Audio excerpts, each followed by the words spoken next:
Hey guys, welcome to the 80s Guy 15 Minutes of Game, where I go back in time and replay some classic games from the 1980s. This time we're spending 15 minutes with Chequered Flag. Well, it might not quite be 15 minutes. We shall see. Chequered Flag was one of the games that was bundled with my Specky.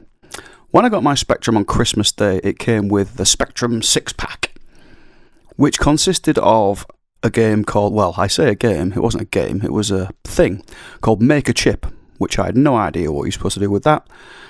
That only made sense when I went to uni, many years later. VU 3D, some sort of 3D modelling thing. Scrabble, we all know what Scrabble is, right? Chess, we all know what chess is, right? Taskword 2, which was a word processor. And Chequered Flag, which is what we're looking at today. Okay, so it was one of the first games I ever played because it came part of this bundle. I absolutely loved pole position in the arcade, you know, when we went on holiday, if there was pole position or any racing game. So the idea of having one I could play at home, you know, that would have been amazing. That's probably why it was the first one I went to when I got my Spectrum. It was developed by Scion and released by Clair Research and was a proper first racing game for the system, released way back in 1983. I do remember it being pretty hard to control. Mind you, I was pretty crap at games back then, so maybe it's not as hard as I remember. Let's check it out and see how we get on. Okay, so here's the loading screen and track selection screen. As you can see, there's 1, 2, 3, 4, 5, 6, 7, 8, 10 tracks to choose from. 1, 2, 3, 4, 5, 6, 7, 8. Yeah, 10 tracks to choose from. I always chose Silverstone because it was the easiest with the less bends, I guess. So that was my little brain. Three cars to choose from: Max Factor Special, Scion, Pegasus, and the Ferretti Turbo. And here we go. So yeah, we're off and running. Now, a disclaimer here, I did practice the controls a little bit before I played, which I know the idea is I play it blind, but to be fair, me just crashing and not working out what I'm doing isn't very interesting, so I did chop out that little bit, which is why it might not be quite 15 minutes. So here we go. I've had a bit of a blast round, just to get the hang of the controls somewhat. So, you know, we're doing okay.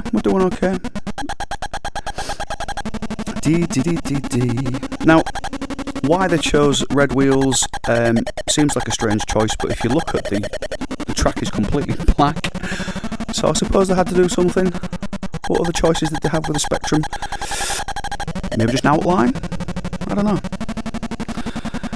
Looks pretty rudimentary, but I think, to be fair, for a 1983 game, it moves really nicely. And like when it, yeah, you can feel balls. You can feel the car pull. You know, the physics is clearly there, and you can really feel the car pulling into the corners. So you can't just sort of bounce around the corners like you can on some racing games. It's just it's quite punishing. And like you see what I just did there, I was outside the track boundary for too long, which constitutes a crash. You don't crash into anything. There you go, done it again. So you've got to keep your wheels very inside, you know, very much inside that black track, or as close as you can. So it does take a little bit of skill to make sure that when you enter the corners, you're going slow enough, because the car will be thrown straight out to the outside edge. There you go. So you can see I'm slowing down and then speeding out the corners, which again, for an early game like this, is really quite something. It's quite impressive. But you can really, like there, you can really feel it. You know, you can feel the car's been pulled over to that edge. So it's quite convincing. And you know, for a little, how old would I have been? 9, 10? This was, you know, another level. This was incredible. Even like pole position in the arcade, which was fun. It was a fun game. It wasn't, you know, it wasn't a simulation at all. It didn't feel like this. There was no sort of real inertia to that degree.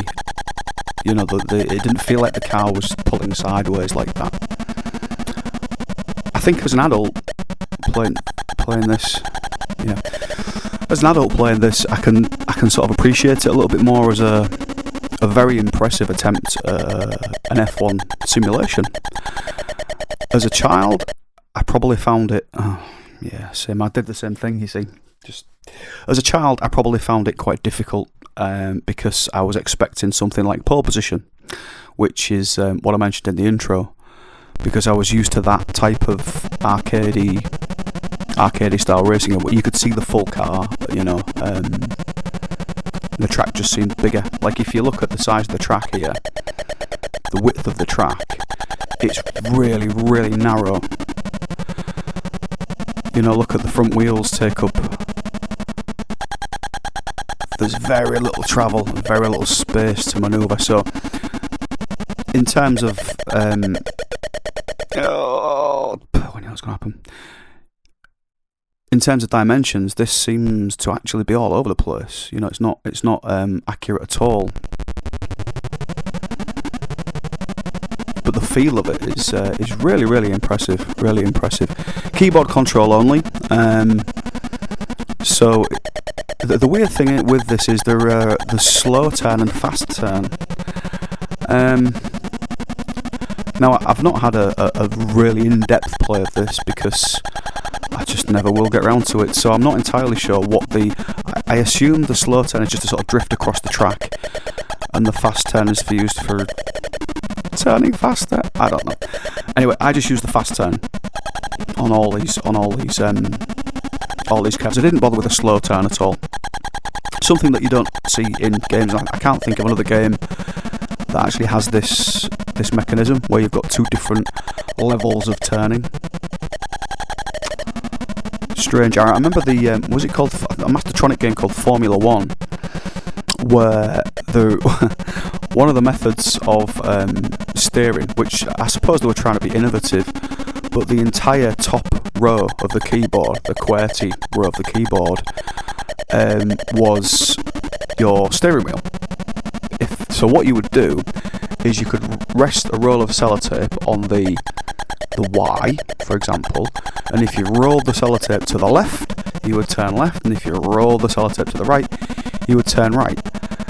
I'll see if I can dig out a little bit of info on that and just stick it at the end of this video. I did own that. It was just kind of similar, but it was worse to play, quite frankly. It was a little bit crap.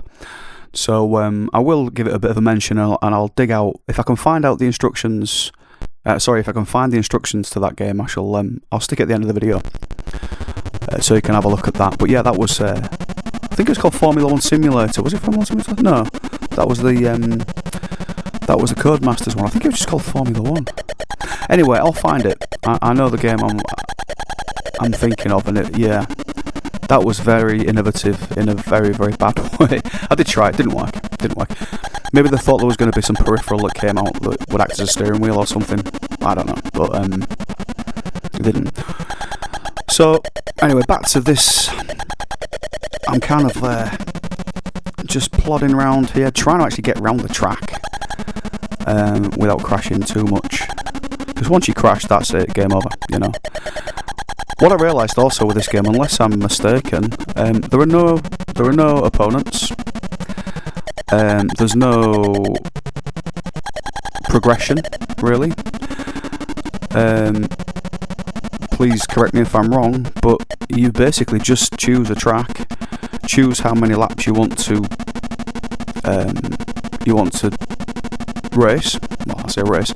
How many times you want to drive around the track, and off you go. Try and beat your best lap time, I guess. I think that's kind of it. Which I suppose is fair enough, you know, it's an early game. It's not really got any sort of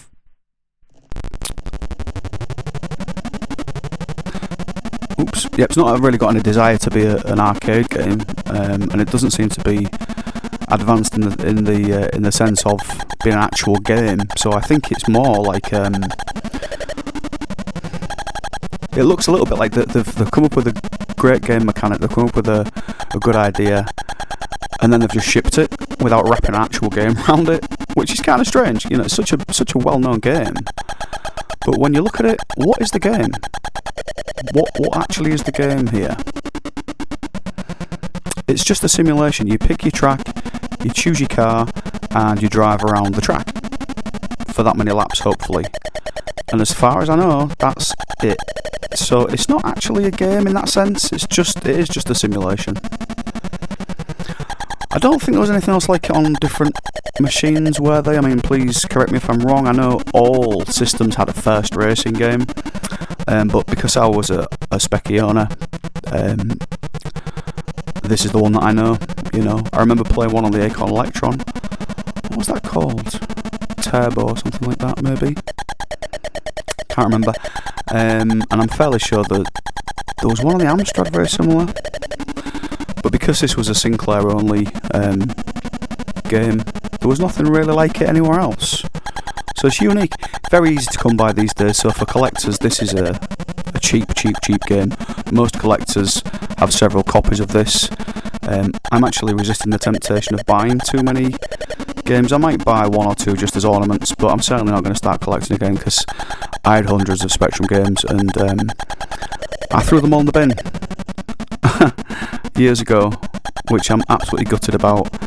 And all I would be doing is replacing games for the sake of it. I'll never actually load them up because I just haven't got the time, which is a real shame, you know.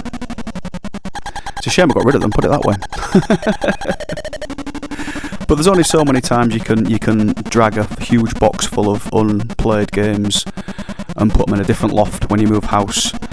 And I just decided at one point that I was going to sell them all on eBay. So I started selling them on eBay, and because they were so cheap at the time, it just wasn't worth it. You know, it was like I'm making 50p here and there. So I just cut my losses, and instead of doing something sensible like selling as a job lot, I just threw the entire lot in the dustbin. Which makes me feel a little bit sick now, to be honest. But there you go. So I spend most of my time looking on eBay at games I'll never actually buy. Chequered Flag being one of them. But yeah, we're doing pretty well here. Doing pretty well.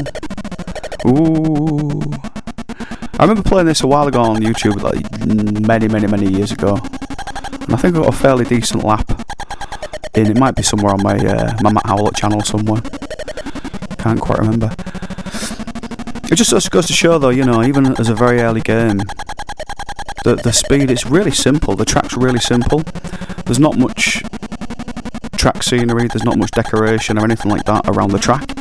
But it doesn't really need it, you know. There's not even a central line. But at least it plays well, you know. And although there's no actual game wrapped around it, there's no progression, there's nothing fancy about it. Hey, there you go. Yes, we did it.